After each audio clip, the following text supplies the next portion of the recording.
Hi, I'm Brian Howard, Executive Director of the Spellman Museum. This is part 2 of a museum overview which began in the last Spellman Spotlight episode. While the first part focused on the museum's founding and what brought us to the present day, this time we'll cover the museum's current activities. Later in the program, board member Heidi Price will discuss her longtime affiliation with the museum, and our curator, Ken Flowers, dives deep into the vault to share more treasures from our collection. Enjoy the show.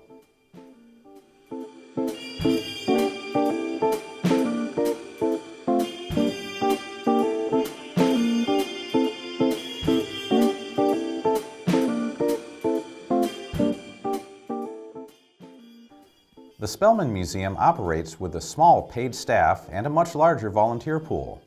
The museum's volunteers are dedicated collectors and subject matter experts, each applying their unique skills and knowledge to the tasks at hand. They are truly where the rubber meets the road when it comes to processing the vast array of stamps and ephemera that come through our doors. Most days, there are from 3 to a dozen volunteers at the museum, working on individual projects, sorting stamps, and running the store.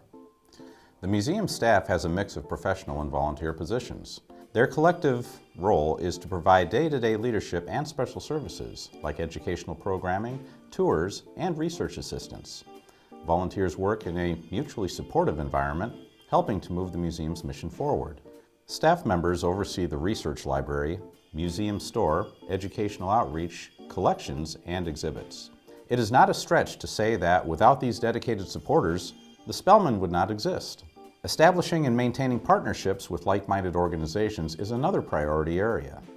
The museum works with the Weston Media Center to produce this program, the Spellman Spotlight, which is broadcast in town via local cable access and to the world on the Spellman YouTube channel. Affiliations with the Waltham Stamp Club and the New England Postcard Club bring hundreds of members and visitors annually through the door for meetings, programs, and sales.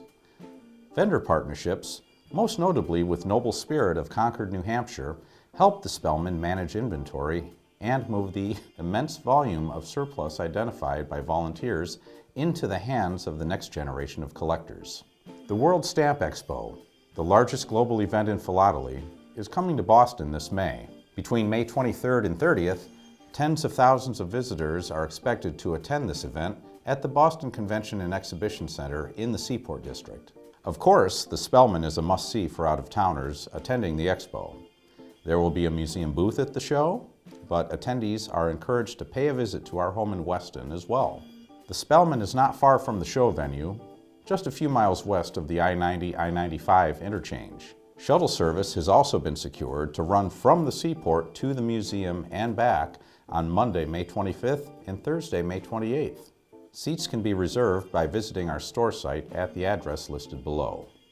Between exhibitions, information, and well-run retail, the museum aims to satisfy the expectations of dedicated philatelists the world over. Check the museum's website and our social media channels for updates as the show approaches.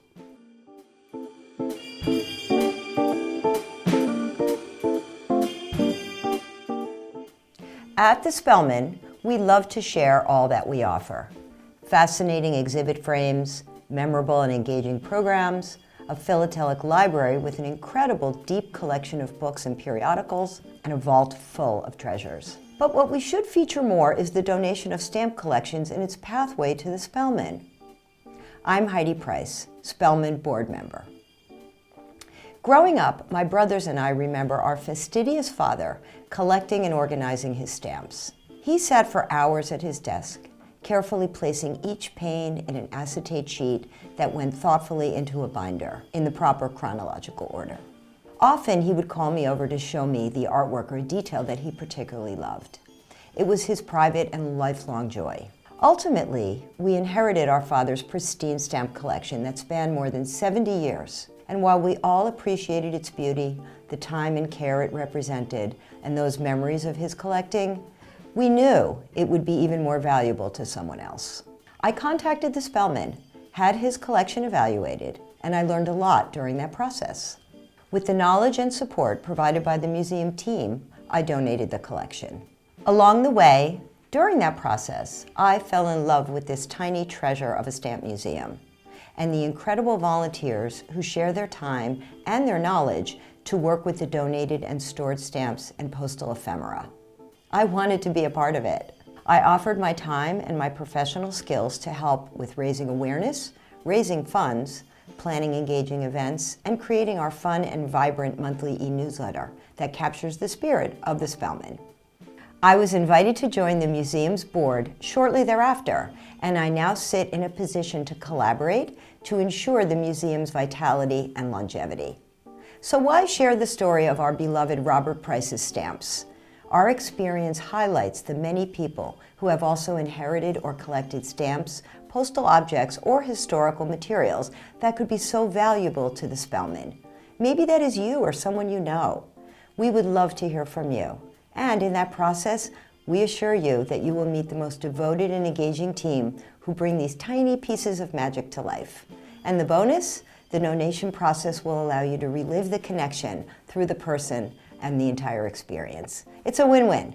We'll see you soon.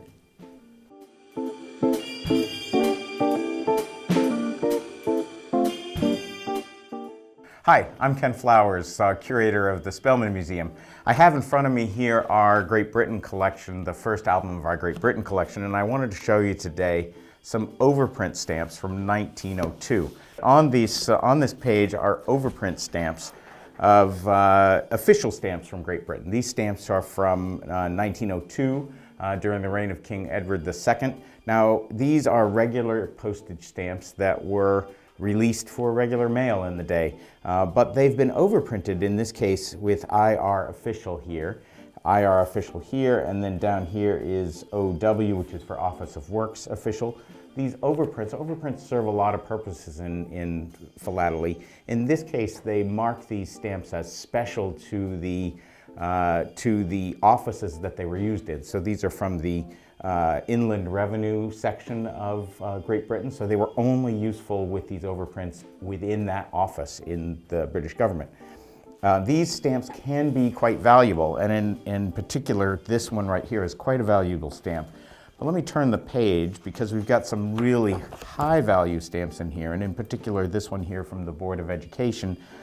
It catalogs at about 120 British pounds, which is at this point a little bit more, 120,000 British pounds, I should say, which is quite a bit more than $120,000. Really nice stamp here, another high value stamp here, some others on this page. So the museum loves our high value stamps like these, but that's not what I really wanted to show you today. What I wanted to show you was something that really captured my imagination and my attention. It's these ones down here, which are overprinted RH official. RH official stands for Royal Household.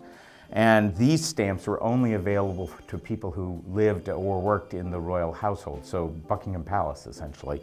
I think these stamps are fantastic insight artifacts into the way that stamps were used, and to think of these stamps possibly sitting on Edward VII's desk as a stamp that he might have used or taken from to mail his own internal correspondence. That to me captures my imagination far more than these higher value official stamps. These are not terribly rare.